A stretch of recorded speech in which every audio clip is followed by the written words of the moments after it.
સમાચારથી લકામલી દેવાટ ગામમાં દેવોના ઘોડા લેવા પહોંચ્યા। આદિવાસી બાहुल्य ધરાવતા છોટાઉદેપુર જિલ્લામાં દેવોની પેઢી બદલવાનો મોસમ વધુ એક લકામલી ગામ દેવોની પેઢી બદલવાની તૈયારીમાં જોતરાયું। લકામલી ગામના લોકો ઢોલ માંદલ સાથે દેવાટ ગામમાં દેવોના ઘોડા લેવા પહોંચ્યા। 130 વર્ષ બાદ ગામ દેવોની પેઢી બદલવાનો ઉત્સવ ઉજવશે। આખા ગામમાં લોકોમાં ભારે ઉત્સાહ। દેવોના ઘોડા હસ્તાંતરણની પ્રક્રિયા।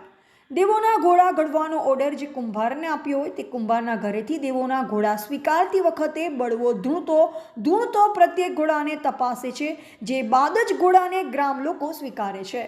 લકામલી ગામે આવ્યો રૂડો અવસર। લાખોના ખર્ચે ગામના લોકો કરુંડિયા ઈંદની ઉજવણી સાથે દેવોની પેઢી બદલ આદિવાસી બાहुल्य ધરાવતા છોટાઉદેપુર જિલ્લામાં વસતા પેઢી નાખવામાં આવી હતી અને 1 મહિના પૂર્વે ગામના આગેવાનો ભેગા મળી સોમમાં બિરાજમાન દેવી દેવતાઓના દેવ ગામના લોકો માત્ર બહાલું જમીન પર પધારી કરી સુવાનું આદિવાસી સમાજના રીત રિવાજ। મારા લકામલી ગામમાંથી 130 વર્ષથી પીડીનું કામ બાકી હતું, તો અત્યારે હાલમાં ચાલુ કર્યું છે અમે નવું।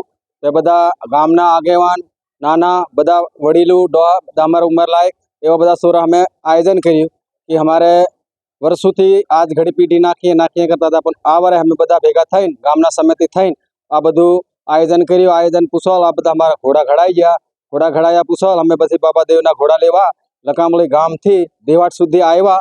તો બળવો અમારા મોટી કનાસ કુંવરસિંહ બળવો, તો એમને અમે હાથથી બધું આ કામ કરાવીએ છીએ। અમારા આગેવાન ગામના પટેલું પછી નાના બધા રહીએ તું બધા અમારા વડીલો બહેનો બધા ભેગા થઈને અમે આજે ઘોડા લેવા આવ્યા દેવાટની અંદર ને 130 વર્ષની ની 10 લાખનો ખર્ચો જેવો અમારે લાગે।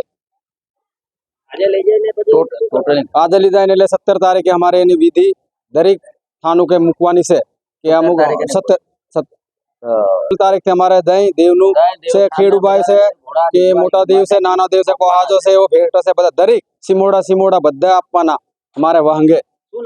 મારું ગોવિંદભાઈ નંદુ। એવા ઇમરાન મિર્ઝા, સબન ભારત ન્યૂઝ, છોટાઉદેપુર।